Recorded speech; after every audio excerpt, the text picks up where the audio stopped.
저는 교회를 참 사랑합니다. 여러분도 교회를 사랑하시죠? 그래서 저는 주님이 기뻐하는 교회는 과연 어떤 교회일까? 참 그런 고민 가운데 참 많은 시간들을 보냈습니다. 그래서 우리는 어떤 교회를 세워야 할까? 고민을 많이 하였습니다. 목회자마다 각자의 부르심이 있습니다. 그런데 저와 목사님을 통한 그 부르심은 무엇일까? 이런 고민을 참 많이 하고 기도를 했습니다. 그래서 그 부르심 따라 나아가기 위해서 교회 이름을 기도하기 시작하였습니다. 저는 오래전부터 사도행전 교회라고 하고 싶었습니다. 마음에 드시는가요? 네, 목사님은 예수 제자 교회라고 하고 싶으셨습니다. 결국 예수 제자 교회가 사도행전 교회를 누르고 승리하였습니다. 자, 그렇게 시작한 예수 제자 교회가 어느덧 몇 년이 되었냐면 거의 5년이 되어 갔습니다. 이곳에 지금 3년이 지났잖아요. 그 전에 이제 서원로에서 한 2년. 물론 이제 가정에서 했던 것은 좀 빼고 그때는 기도처였기 때문에 그래서 5년이 되었습니다. 자, 5년을 이렇게 지나는 동안에 제가 깜짝깜짝 놀라게 됩니다. 왜냐하면 사실은 그 5년 안에 제자들이 세워진다는 것은 쉽지 않습니다. 그런데 우리 예수 제자교회에 제자들이 세워지는 것을 보고 너무 놀랍습니다. 제가 흐뭇해가지고 지금 계속 웃음이 납니다. 자신의 몸을 불살라 좀 예수에 미쳐가는 모습을 보면서 참 너무 깜짝깜짝 놀라고 제가 참 흐뭇합니다. 자, 안 그러신가요, 여러분은? 흐뭇하죠. 네. 자, 이렇게 저도 막 깜짝깜짝 놀랍니다.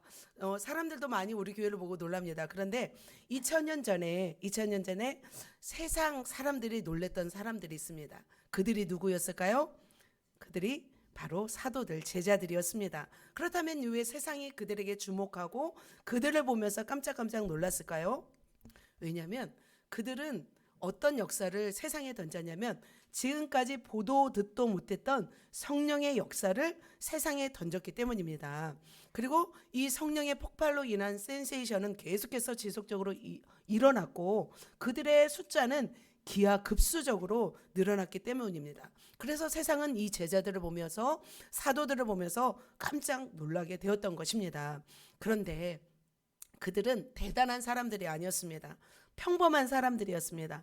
주님의 나라를 기다리며 평범한 옷을 입고 그리고 평범한 삶을 살았던 저와 여러분과 같은 그런 평범한 사람이었습니다.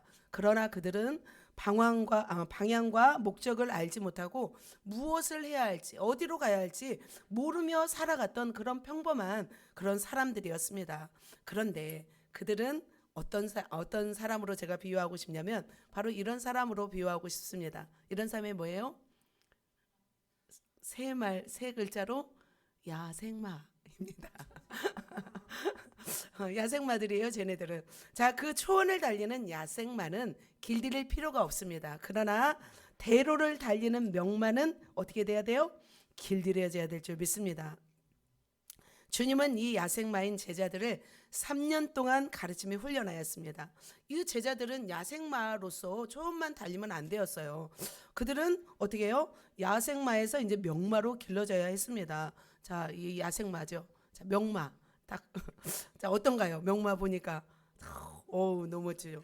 자, 야생마하고 한번 야하고 한번 비교를 해보세요. 자, 여러분 야생마입니까? 명마로 길러지고 싶습니까? 야생마에서 머물고 싶습니까? 명마로 길러지고 싶습니까?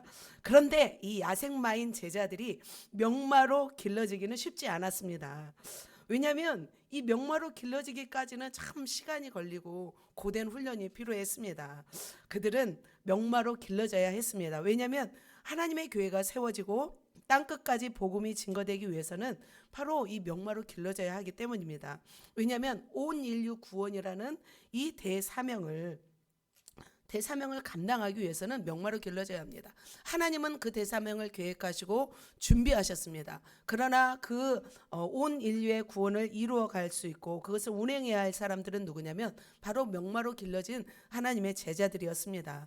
자, 예수님이 준비하신 그 대로를 향하여 달려가기 위해서는 명마가 되어야 했습니다. 그러나 이 명마로 길러지기 위해서는 예수님이 특단의 조치가 필요했습니다. 3년 반 동안 그들을 가르치고 훈련하였지만 그들은 명마로 준비되었어요?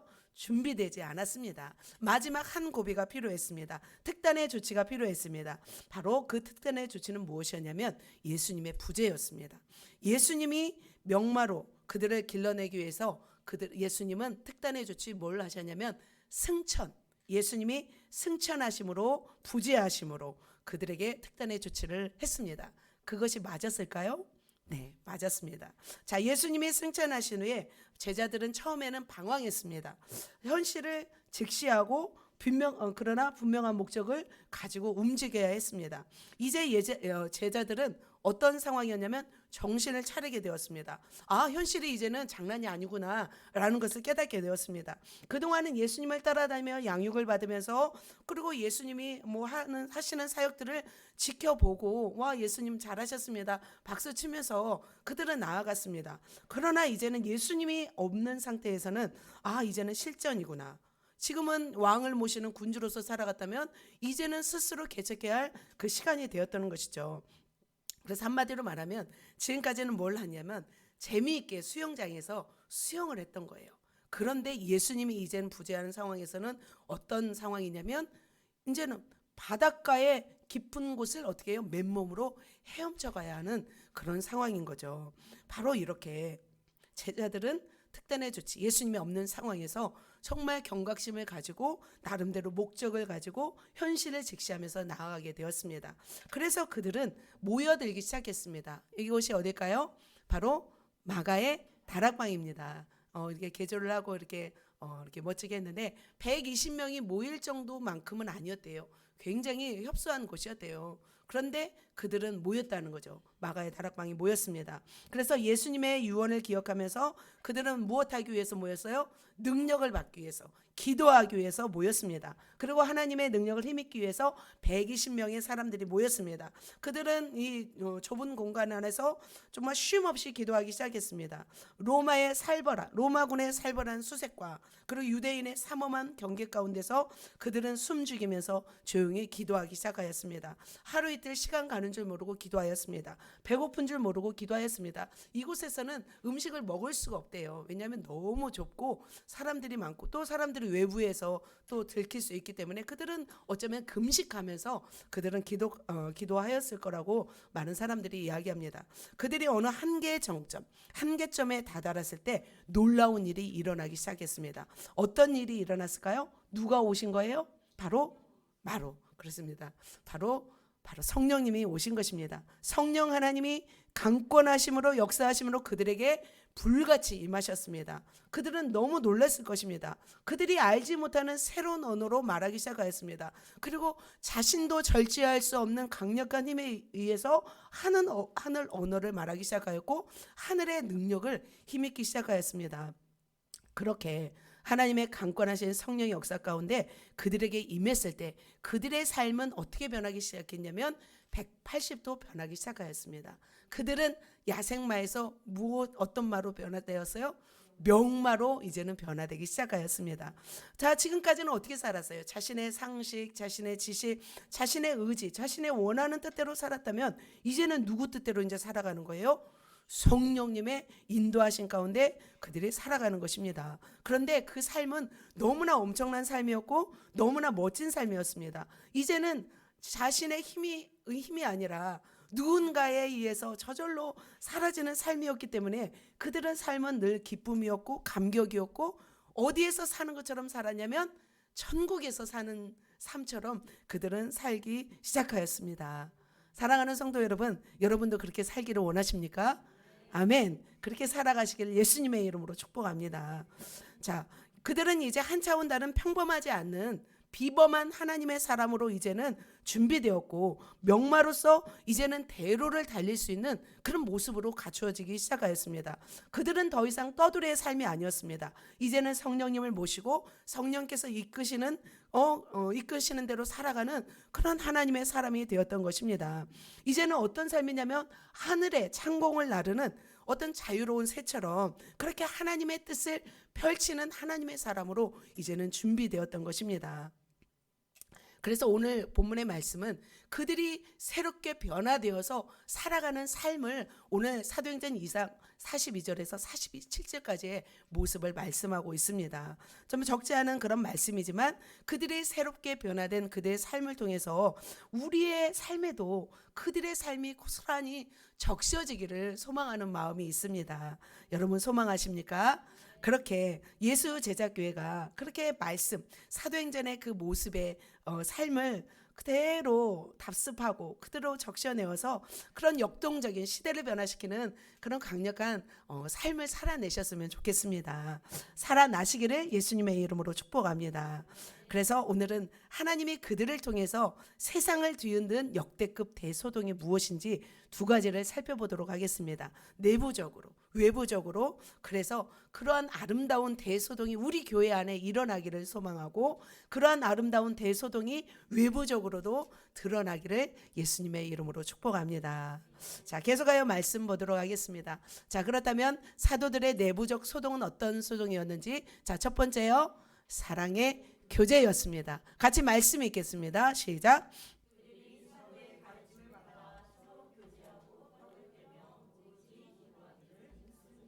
그들은 전혀 새로운 삶이 시작되었습니다. 모두가 집을 떠나서 공동체로 모여들었습니다. 그들의 삶은 아주 심플하면서도 세상의 방식과 전혀 다른 삶이었습니다. 그들의 모습 5가지. 첫 번째 중에서 사랑의 교제였습니다. 그들은 모여서 뭘 했냐면 교제하며 떡을 떼기 시작하였습니다. 그래서 사랑의 교제는 자신의 것을 나누는 것에서부터 시작되는 것입니다. 그들은 모이기에 힘썼습니다. 그들은 날마다 마음을 또 같이 하였습니다. 그러니까 초대교회 성도들은 어떻게 했냐면 자주 만났어요. 그리고 그들은 매일 만나서 떡을 떼고 기쁨과 순전한 마음으로 음식을 먹었습니다. 세상 어디에도 어떤 이 영적인 교제, 영적인 만남을 통해서 이루어지는 공동체는 참 쉽지 않고 볼 수가 없습니다. 그러나 그들은 이 영적인 교제를 하였습니다. 그 영적인 교제에는 뭐가 있었냐면 진정한 사랑이 있었습니다. 진심으로 사랑하면서 교제하였습니다. 사실 이들은 피를 섞인 공동체예요? 그렇지 않았죠. 가족 공동체가 아니었죠. 예수 안에 있는 공동체였죠. 그런데 피 한 방울 섞이지 않은 그런 가족이었지만 주 안에서 한 형제고 한 자매가 되어서 사랑을 실천하였던 것을 볼 수 있습니다. 그래서 주님은 십자가 지시기 전 마지막에 무엇이라고 말씀하였어요? 너희가 서로 사랑하라 말씀하신 것처럼 그들은 이 사랑을 실천하기 시작하였습니다. 참 서로 상처가 많고 정말 각박한 세상 속에서 살아갈 때 사랑하기가 쉬워요? 어려워요? 어려워요. 그러나 성령의 충만을 받고 능력을 받은 그들은 어떻게 하기 시작했어요? 서로 사랑하기 시작한 것을 볼 수 있습니다. 마음이 착한 바나바와 같은 사람은 어떻게 했어요? 자기의 전 재산을 팔아서 기증했어요. 전 재산을 교회에다 헌신했어요. 그래서 교회에는 어떤 사람이 없었어요? 가난한 사람이 없었던 거예요. 가난한 사람이 너무 좋았겠죠. 근데 부유한 사람은 어땠을까요? 부유한 사람도 좋았을까요? 네, 자신의 것을 다 헌신하면서 먹을 것을 제공하고 떡을 떼게 하고 그랬기 때문에 정말 그 공동체는 사랑의 공동체였던 것 같습니다. 우리도 마찬가지인 것 같아요. 우리도 주 안에서 이렇게 형제고 자매가 먼 친척보다 때로는 먼 가족보다 더 가까울 때가 있는 것 같습니다. 마찬가지로 그렇게 그들은 주님 안에서 사랑하였기 때문에 너무나 그들은 제자로서의 삶을 살아가고 있었던 것을 볼 수 있습니다. 자, 우리가 주님을 믿는다고 고백하는 것보다 내가 주님의 이름으로 다른 영혼을 사랑하는 것이 바로 무엇의 증거예요? 예수님의 제자의 증거인 줄 믿습니다. 주님을 진정으로 사랑한다면 우리가 그 사랑으로 다른 영혼을 뜨겁게 사랑할 때 주님은 우리를 무엇이라고 인정할 수 있을까요? 제자라고 인정할 수 있을 줄 믿습니다. 그들은 그렇게 서로 사랑하였습니다. 그런데 놀라운 것은 뭐냐면 그 소문이 어디까지 이르게 되었냐면 로마의 황제까지 이르게 되었다고 합니다. 그래서 초대교회 성도의 사랑의 소문이 로마에까지 흘러갔는데 잠깐 기록된 형식으로 보관된 편지가 있다고 합니다. 초대교회 시기에 소아시아 지역에 비두니아 총독으로 있었던 풀립이라는 사람이 로마 황제 그때 트라이안에게 보낸 편지가 지금도 보관되어 있대요. 그래서 로마 황제가 소아시아에 있는 기독인들의 활동을 어떻게 하기 위해서 이 보고서를 작성하게 했냐면 감시하게 하기 위해서 이 보고서를 작성했다고 합니다. 그래서 내용을 보면은 이런 내용이 있었대요. 황제시여, 저는 그리스도인들에게 들키지 않기 위하여 제 부하 중 몇 사람을 완전한 그리스도인으로 만들었습니다. 교회 공동체에 들어가게 하여 세례도 받게 하였고 오랫동안 그리스도인들의 일거주 일투족을 면밀하게 살펴보기도 하였습니다. 부하들의 보고에 따르면 그들은 밤이건 낮이건 모일 때마다 그들의 신이신 예수 그리스도를 노래한다고 합니다.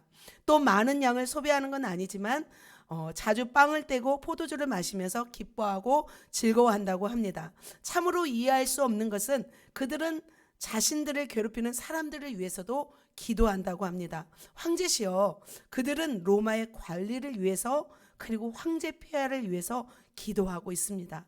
무엇보다 분명한 사실은 그들이 서로 사랑하고 있다는 것입니다. 이렇게 편지를 써서 로마 황제에게 보냈다고 합니다.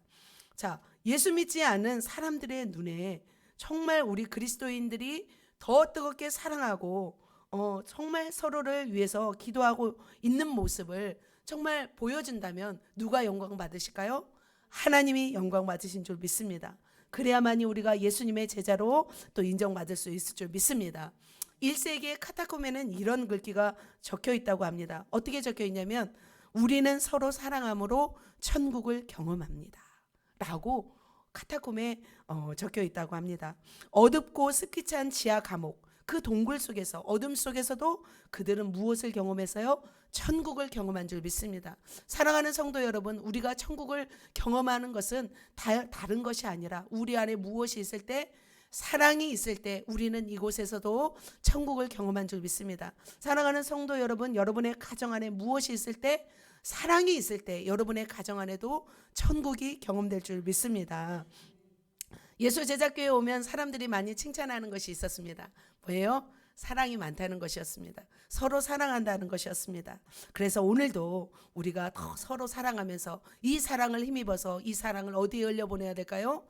가족에게 흘려보내시기를 예수님의 이름으로 축복합니다.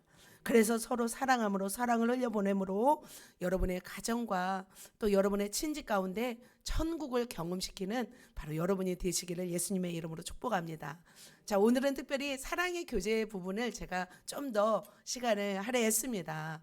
그렇게 사랑하시기를 예수님의 이름으로 축복합니다. 자, 그것이 바로 사도들의 내부적인 소동이었습니다. 또 소동이 있었습니다. 어떤 소동이 있었냐면 바로 어떤 소동이었어요? 양육이었습니다. 자, 무엇으로 양육했을까요? 말씀으로 양육받았습니다. 그들은 누구의 가르침을 받았냐면 사도들의 가르침을 받았습니다. 사도들은 지금까지 누구의 가르침을 받았어요? 그렇죠. 3년 동안 예수님의 가르침을 받았습니다. 그래서 그대로 가르침을 받은 대로 사도들은 누구를 가르친 거예요? 성도들을 가르친 것입니다. 자, 제자들은 무엇을 가르쳤냐면 예수님이 뭘 가르쳤어요? 하나님의 나라를 가르쳤습니다. 율법과 예수 그리스도를 가르쳤습니다. 십자가, 부활, 그리고 다시 오실 재림의 예수님을 그들은 가르쳤을 것입니다. 그들은 성전과 회당에서 하나님의 말씀을 가르치는 서기관, 율법사들이 있잖아요. 그래서 가르치는 문화가 익숙했던 거죠. 그래서 교회에서 가르치는 것도 어렵지 않았습니다. 그래서 바로 그들은 예수님을 가르치고 또한 구약의 율법을 가르치고 하나님의 나라를 가르치면서 그들을 양육한 줄 믿습니다. 그래서 성도들은 바로 회개했죠. 첫 번째, 예수를 믿지 않은 자를 회개하고 세례를 받고 사도들의 가르침을 받았습니다. 마찬가지예요. 그들은 이렇게 가르침을 받아서 누구로 세워진 거예요? 예수님의 제자로, 제자들로 또 세워진 거죠. 제자가 제자를 낳고 그 제자가 또 제자를 낳고 그렇게 해서 계속해서 양육한 것을 볼 수 있습니다. 마찬가지로 저희도 마찬가지죠. 예배 한번 드린 것만으로 우리는 제자가 될 수 없습니다. 예배만으로는 우리는 성장할 수 없습니다. 반드시 뭘 받아야 돼요? 양육을 받아야 될 줄 믿습니다. 양육을 받으면서 내 안에 묵혔던 모든 상처와 아픔들, 고민들, 세상적인 가치들을 다 빼줘야 돼요. 그래서 성도들을 그냥 예배 한 번으로는 끝나는 것이 아니라 여러분이 이제 2월 달부터 시작한 이 제자 양육을 통해서 이제는 가지고 있는 가치관, 상처들을 다 제거해주고 거기에 바로 어떻게 해요? 온전한 그림, 온전한 말씀을 새겨줘야 될 줄 믿습니다. 그래야만이 그들이 누구 닮은 사람으로 성장해 나갈 수 있어요? 예수 닮은 사람으로 성장하고 성숙해 나갈 줄 믿습니다. 그래서 영적으로 성숙한다는 것은 뭐냐면 우리가 생각하고 행동하고 말하는 모든 것이 누구랑 같아지는 거예요? 예수 그리스도와 같아지는 것인 줄 믿습니다. 그래야만이 하나님께 더 영광 올려드리는 성도님이 될 줄 믿습니다. 저와 여러분은 누구로 부름받았어요? 제자로 부름받았습니다. 그래서 우리가 더 알아가기 위해서는 영혼들을 어떻게 해요? 가르치고 훈련하여서 그들을 제자로 만들어야 될 줄 믿습니다. 자, 이렇게 제자로 양육받는 분들은 어떻게 될까요? 반드시 이제 제자로 또 키워내야 되고 또 그렇게 계속해서 이런 제자들이 이 초대교회 안에 기하급수적으로 늘어났습니다. 그래서 우리도 마찬가지로 한 영혼 한 영혼을 말씀으로 양육하여서 예수님의 제자로 세워나가야 될 줄 믿습니다. 그것이 바로 소동이었습니다. 세 번째 소동입니다. 세 번째는요, 예배입니다. 그들은 예배를 드리기 시작했습니다. 어떤 예배를 드리기 시작했냐면 바로 영감 있는 예배를 시작하였습니다. 자, 초대교회 예배의 모습은 어떠했는지 2장 42절입니다. 같이 읽겠습니다. 그들이 사도의 가르침을 받아 서로 교제하고 떡을 떼며 오로지 기도하기를 힘쓰니라. 자, 마지막 절에 뭐예요? 기도하기를 힘쓰니라예요. 자, 이것은 개인 기도가 아니었어요. 개인 기도가 아니라 교회 공동체가 합심하여서 기도하는 것을 의미하였습니다. 자, 영적인 교제 중에서 가장 아름다운 것은 뭐냐면 함께 기도하는 거예요. 정말 함께 기도할 때 정말 시너지가 일어나요. 개인 기도하는 것보다 우리가 모여서 기도할 때 엄청난 에너지가 일어나는 것처럼 그들은 말씀을 나누고 또한 교제도 하고 떡을 뗐지만 함께 무엇하기를 열심히 했어요? 함께 기도하기를 열심히 했습니다. 내 집은 만민이 기도하는 집이라 주님이 말씀하였습니다. 그렇다면 누가 응답을 받아요? 끝까지 기도하는 교회, 끝까지 기도하는 공동체가 응답을 받는 줄 믿습니다. 그래서 근육도 운동도 끊임없이 반복할 때 생기게 되잖아요. 마찬가지로 영적인 근육도 마찬가지예요. 경건의 기도를 계속할 때 근육이 생기고 또 그리고 능력으로 또 일어날 줄 믿습니다. 그래서 눌린다고 해서 그만두는 것이 아니라 기도하다가 응답을 좀 늦게 받는다고 해서 멈추는 것이 아니라 우리는 끝까지 기도로 승리해야 될 줄 믿습니다. 그들은 이렇게 예배하였고 또 어떻게 했냐면 가운데 보면 하나님을 찬미하며 라고 있죠. 그들은 또 어떻게 하나님을 예배하였냐면 하나님을 찬미했어요. 하나님을 찬미했다는 것은 하나님을 찬송했다는 거죠. 초대교회 당시만 해도 피아노가 있어요? 피아노가 없었어요. 기타도 있어요? 없어요? 없어요. 드럼도 없어요. 악기도 없었어요. 그러나 그들의 자신 안에 무엇을 가지고 리듬을 넣어서 찬양을 했던 거죠. 아카펠라로 찬양했을까요? 아카펠라로 찬양했을 수도 있습니다. 세련되지도 않고 마이크도 없지만 좋은 기구도 없지만 그들의 마음은 전심으로 주님을 찬양했던 것을 볼 수 있습니다. 주님께 정말 감동적인 찬양을 그들은 하였던 것을 볼 수 있습니다. 그들은 어떤 찬양을 했냐면 영으로 드리는 찬양을 했을 줄 믿습니다. 방언으로 영으로 또 하나님께 온전한 찬양을 드린 것을 볼 수 있습니다. 그래서 그들은 가장 사랑하는 하나님을 높여드렸고 가장 사랑하는 하나님을 사랑하며 찬양했던 것을 볼 수 있습니다. 사람의 이야기가 아니라 하나님의 역사를 높여드리는 그런 예배를 그들은 올려드렸습니다. 그래서 하나님 감사합니다. 하나님 역사해 주셔서 감사해요. 하나님 찬양합니다. 하나님 우리를 구원해 주셔서 감사합니다. 우리에게 성령을 부어주셔서 감사합니다.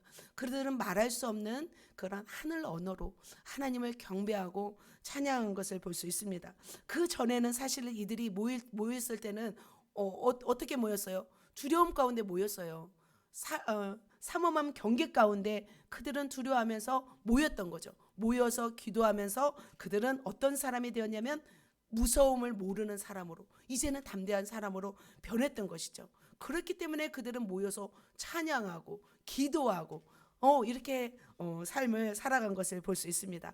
그렇다면 우리는 어떻게 해야 될까요? 우리도 마찬가지로 우리도 예배해야 될 줄 믿습니다. 우리가 무서워서 예배를 못 드리는 자가 아니라 코로나가 무서워서 이보다 더한 핍박이 온다고 한들 우리가 예배를 안 드리면 하나님이 영광받지 않으십니다. 이보다 더한 어려움이 올지라도 우리는 예배하기를 쉬지 않기를 예수님의 이름으로 축복합니다.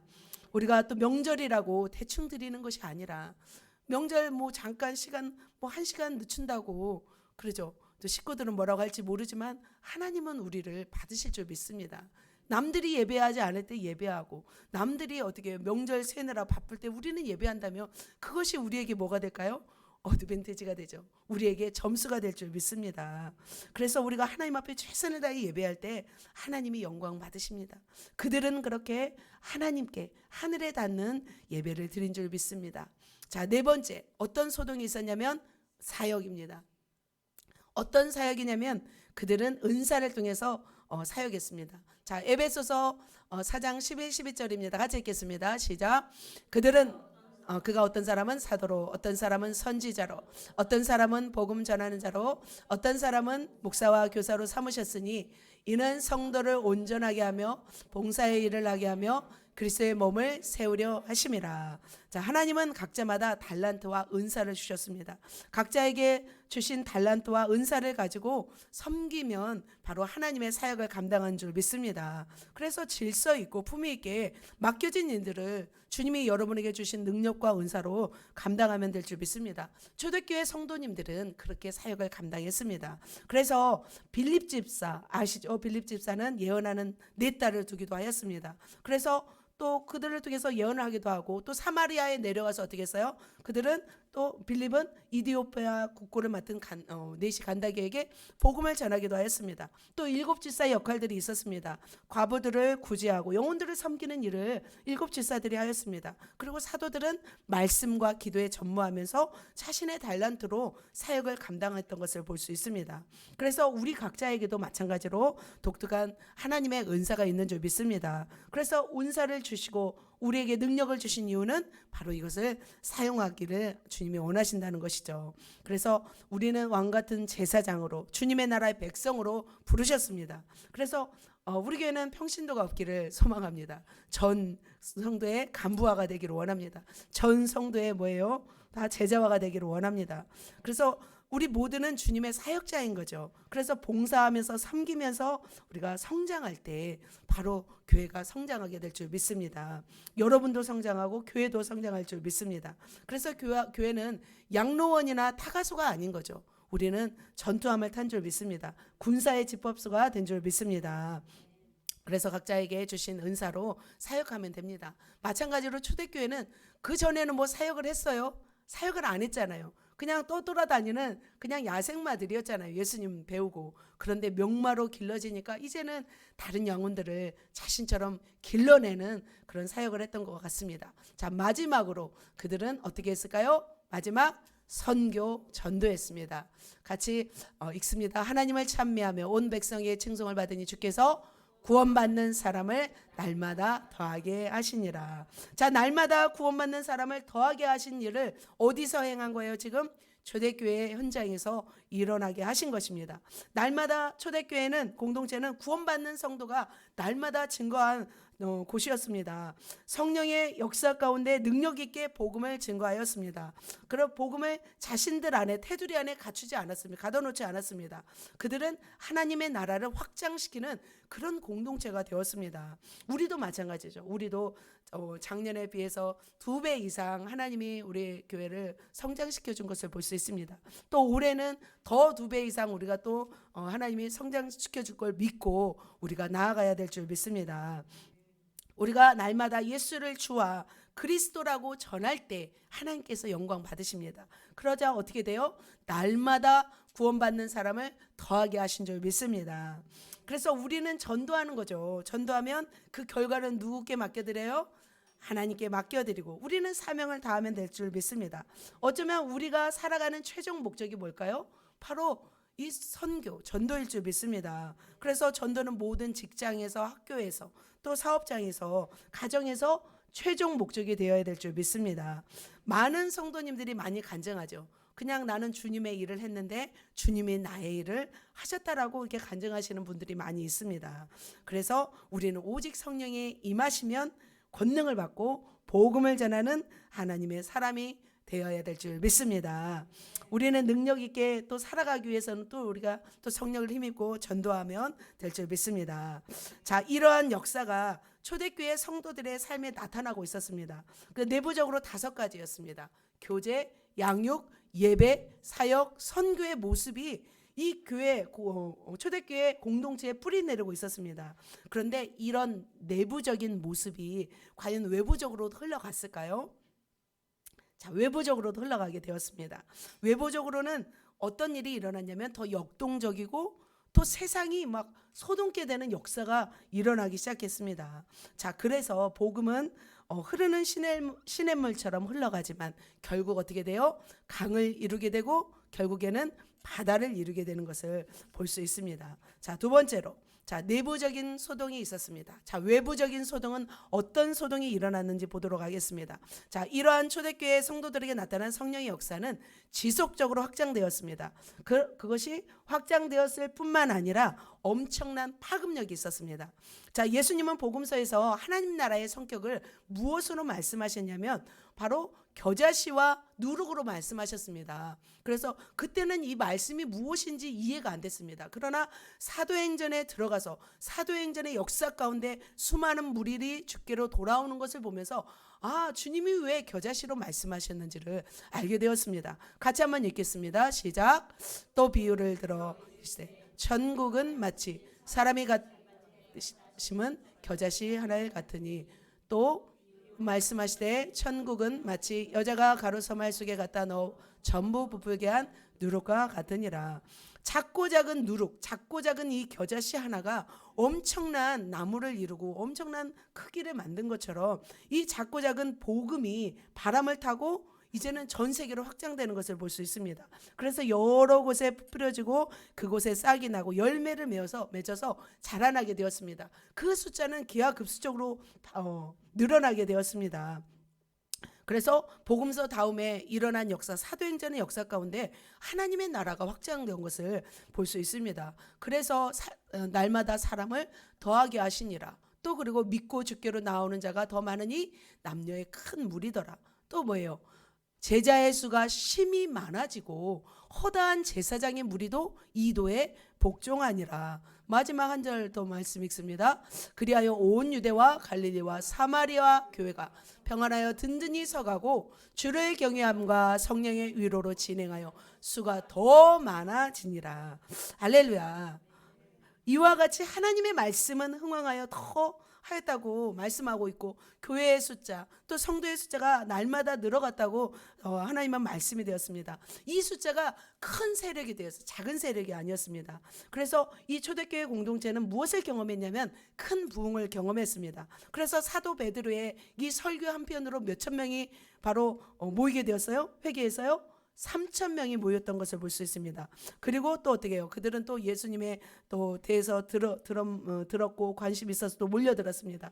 또 성령의 능력을 받은 어떤 사도 베드로 또 한 번의 설교를 합니다. 또 설교에 또 5,000명이 또 변화되는 역사가 있습니다. 자, 그 말을 맡은 사람들은 세례를 받음에 이날의 신도의 수가 3,000이나 더하더라. 또 있습니다. 말씀을 들은 사람 중에 믿는 자가 많으니 남자의 수가 약 5,000이나 되더라. 할렐루야. 우리 5,550이죠. 한 번에도 이룰 줄 믿습니다. 자, 이렇게 말씀을 듣는 사람 중에 믿는 자가 많으니 남자의 수가 5,000이나 되었다고 말씀하고 있습니다. 그러니까 주의 손이 그들과 함께하자 수많은 사람들이 믿고 주께로 돌아오는 역사, 허다한 제사장의 무리가 주께로 돌아오는 역사가 바로 어디 있었어요? 사도행전 초대교회 역사에 있었던 것을 볼 수 있습니다. 자, 이처럼 복음의 능력은 지리적으로 숫자적으로 개인과 가정과 도시와 또한 민족에 영향력을 주어서 이처럼 지각 변동을 일으키는 놀라운 역사인 줄 믿습니다. 자, 복음이 이르는 곳에는 거룩한 소동이 일어나는 것 같습니다. 이전의 모든 가치관이 흔들리잖아요. 그래서 새로운 질서가 형성되기도 합니다. 그래서 이 복음이 있는 곳에는 생명과 치유의 역사, 진정한 감격과 기쁨의 역사가 흘러가는 줄 믿습니다. 바로 이것이 복음의 능력인 줄 믿습니다. 그런데 이렇게 복음의 역사 5천, 3천 되지만 이 반대 운동도 일어날까요? 일어나지 않을까요? 일어납니다. 이 반대 운동도 일어나는 것을 볼 수 있습니다. 자, 그렇다면 외부적으로 이런 복음의 역사가 있었지만 반대적으로 이 복음을 막는 그런 소동은 어디에서 어떻게 일어났는지 보도록 하겠습니다. 많은 곳에서 일어났더라고요. 보니까 자, 데살로니가에서 일어났습니다. 자, 유대인들은 시기하여 저자의 어떤 불량한 사람들을 데리고 때리지어 성을 어떻게 하게 하여 소동하게 하여 야손의 집에 침입하여 그들을 백성에 끌어내려고 찾았어요. 소동이 일어난 것을 볼 수 있습니다. 자, 바울은 유대인의 회당에서 성경을 가지고 강론하였습니다. 뜻을 풀어서 그리스도가 해를 받고 살아날 것을 증거하였습니다. 그리고 예수님을 증거하였을 때 이때 바로 불량한 사람들을 데리고 성을 소동하게 한 것을 볼 수 있습니다. 자, 소동한 뿐만 아니라 이제는 무리와 읍장들이 이 말을 듣고 또 소동한 것을 볼 수 있습니다. 또 그리고 한 번 더 보면은 7장 6절에 보면은 뭐라고 하냐면 천하를 어지럽게 하는 이 사람들이 여기에 이름에 그러면서 어지럽게 하는 사람이라고 또 말한 것을 볼 수 있습니다. 자, 이렇게 주님의 제자, 주님의 그 사도 바울 그들이 복음을 들고 증거하자 이르는 곳마다 구원의 역사가 있었지만 또 어떤 역사가 있어요? 반대하는 소동도 일어난 것을 볼 수 있습니다. 영혼들이 회개하고 구원받는 이런 역대급 소동이 일어난 반면에 또 이들은 거룩한 소동이 아니라 무엇을 일으키는 거예요? 난동을 일으키는 것을 볼 수 있습니다. 난동은 뭐예요? 질서를 파괴하고 평화를 깨면서 두려움과 공포를 주는 그런 어떤 사람들의 생명을 앗아가는 그런 난동을 또 일으키는 것을 볼 수 있습니다. 두렵습니까? 또 난동이 또 어디에서 일어나는지 보도록 하겠습니다. 에베소에서도 일어난 것을 볼 수 있습니다. 이제는 사도 바울이 예수의 이름으로 귀신을 쫓아내자 스게와의 제사장 7 아들이 예수의 이름으로 악귀를 쫓아내려고 하고 있습니다. 그러자 그 악귀가 대답합니다. 같이 읽습니다.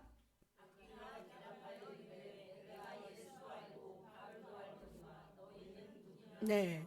자, 악귀가 말을 하면서 내가 예수도 알고 바울도 안다라고 합니다. 그리고 악귀 들린 사람이 그 사람에게 뛰어올라서 눌러 이기니까 그 사람이 상한 몸으로 벗은 몸으로 막 도망가는 그런 해프닝이 벌어졌습니다. 이로 인해서 유대인과 그 헬라인들이 이 일을 다 듣게 되었어요. 그리고 주 예수의 이름을 높이고 많은 사람들이 와서 자신의 일을 고백합니다. 그리고 마술을 행하던 이 사람들이 책을 모아서 불살랐는데 계산한 지 은 5만이나 되더라라고 말씀하고 있습니다. 이러한 역사가 일어났습니다. 자, 이런 일로 인해서 이 에베소 가운데 정말 흥왕하여서 세력을 많이 얻었어요. 그러자 그 지역에는 또 무슨 일이 일어나냐면 바로 소동이 또 일어나는 것을 볼 수 있습니다. 아담이 여신상을 만들어 벌이를 하는 데메드리오라는 사람이 은장색이 자기의 어떤 직공들과 영업하는 자들을 다 모아가지고 또 소동을 일으킨 것을 볼 수 있습니다. 반드시 복음의 역사에는 또 소동이 일어나는 것을 볼 수 있습니다. 한 번 더 보겠습니다. 어디에서 일어났어요? 이번에는 예루살렘에서 일어난 것을 볼 수 있습니다. 사도 바울이 이제는 3차 전도여행을 마치고 이제 예루살렘으로 돌아옵니다. 유대인들은 바울이 이제 율법과 이제 백성을 비방하여 가르쳤다는 이유로 온 성이 소동했어요. 그래서 바울을 잡아서 성전으로 끌고 나간 것을 볼 수 있습니다. 그래서 2장 31절 32절에 보면은 그들이 모여서 누구를 죽이려 하냐면 바로 바울을 죽이려 합니다. 그래서 온 예루살렘이 요란하다는 소문이 군대의 천부장에게 들림에 그가 급히 군인들과 백부장들을 거느리고 달려 내려가니 그들이 천부장과 이렇게 쭉 나오죠. 그러니까 그들이 이제 사람들이 모여서 누구를 치기 시작했어요? 사도 바울을 치기 시작했던 거예요. 그런데 백부장들을 거느리고 달려가니까 이제 치지 않은 것을 볼 수 있습니다. 자, 이렇게 바울은 그들 앞에서 정말 아무것도 한 것이 없었어요. 그러나 복음을 전한 것만으로, 백성들에게 진리를 전한 것만으로 이렇게 붙잡혀 갔습니다. 그런데 바울은 또 그들 앞에서 또 무엇을 하냐면 예수를 만난 증거를 하게 되었습니다. 그런데 이렇게 이들 앞에서 또 다시 이제 예수를 증거하자 그들은 더 난리가 났습니다. 자, 그의 말하는 까지 그들이 듣다가 소리질러 이르되, 같이 읽습니다. 이러한 자는 세상에서 없애버리자, 살려둘 자가 아니라. 이제는 막 더 심각해진 거죠. 유대인 40여 명이 당을 지어서 바울을 죽이기 전에는 먹지도 마시지도 않겠다고 맹세한 사람이 40명이나 되었던 것을 볼 수 있습니다. 자, 이렇게 참 복음의 역사 가운데는 이렇게 어려움이 있는 것 같습니다. 가이사랴에서도 소동이 일어났습니다. 바울이 가는 곳마다, 제자들이 가는 곳마다 복음의 파장과 함께 무엇이 일어났어요? 소동이 일어났습니다. 그러나 소동이 수그러드는 것이 아니라 복음은 어떻게 했어요? 더 흥황하여서 더 강하게 역사가 나타난 줄 믿습니다. 이렇게 복음은 확장되었습니다. 천하를 지배하는 어디에게도 영향을 주었냐면 로마에게도 영향을 주었던 것을 볼 수 있습니다. 자, AD 37년에서 41년까지 가이우스 통치 기간에는 기독교 어떤 초기 성장기였대요. 그러니까 예수님이 33년에 돌아가셨다면, 그러니까 예수님 이후 한 10년 전까지는 그냥 초기 성장기였습니다. 그러나 41년에서 54년, 그러니까 10년, 20년, 10에서 20년 사이부터는 글라디우스 황제 때에는 엄청난 이 기독교 확장이 되었대요. 그래서 기독교 확장과 함께 그들의 결속력이 너무 강하게 일어났다는 거죠. 그래서 너무나 이제 위협을 받았어요. 왜냐하면 기독인들이 너무 강해지고 너무 많아지니까 이 로마 황제 글라디우스는 유대인들을 명해서 로마에서 어떻게 했을까요? 떠나라고 했던 거죠. 그때 떠난 사람이 누구예요? 브리스길라와 아굴라라는 사람입니다. 그래서 말씀 보면은 이탈리아 온 새로운 자라 바울이 그들에게 가면, 그래서 그들을 바울이 만난 것을 볼 수 있습니다. 그리고 나서 로마 황제 네로 때에는 기독교에 엄청난 확장이 있었대요. 근데 사도 바울은 로마 그 네로 황제 초기 때 로마로 갔죠. 근데 그 지나면서 엄청난 막 기독인들이 늘어나니까 네로 후반기에 와서는 엄청난 핍박이 있었어요. 그리고 박해가 있었습니다. 왜냐하면 너무나 기하급수적으로 이 기독인들이 늘어났기 때문에 위협을 느꼈어요. 그런데 네로 황제 때는 막 사자의 밥이 되기도 하고, 그리고 막 죽이기도 하고, 십자가에 못 박아 죽이기도 하고, 불태워 죽이기도 하고, 이런 박해가 가해질수록 기독교인들은 사그라들지가 않았어요. 그래서 오히려 이 기독교인들은 더 전 세계로 더 나아간 줄 믿습니다. 자, 이처럼 오순절 다락방에 임했던 성령의 역사를 경험했던 이 제자들, 사도들은 그 자신이 받은 은혜를 간직할 수 없어서 그것을 밖으로 들고 나와서 터뜨린 것을 볼 수 있습니다. 이러한 복음의 행진은 지금도 계속하여 일어나고 있는 줄 믿습니다. 그렇게 줄기차게 뻗어나가서 정말 복음의 역사, 성령의 역사가 정말 터져나갈 때 온 세상은 어떻게 될까요? 바로 오늘 설교 제목처럼 대소동이 일어날 줄 믿습니다.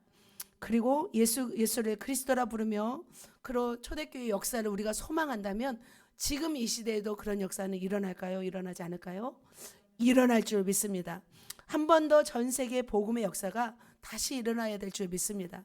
예수님이 오시기 전에 모든 민족에게 복음이 전파되는 날까지 우리는 달려가야 될 줄 믿습니다. 그것이 저와 여러분이 감당해야 할 사명이고 우리의 몫이고 우리의 미션인 줄 믿습니다. 말씀을 맺도록 하겠습니다. 결론은 두 가지입니다. 영원한 것은 무엇이에요? 영원한 것은 천국과 지옥입니다. 우리가 지구상에서 하나님과 어떤 관계를 맺느냐, 어떻게 사느냐에 따라서 우리의 영혼을 어디에서 보낼지가 결정된다고 합니다. 그렇다면 여러분 어떻게 사시겠습니까?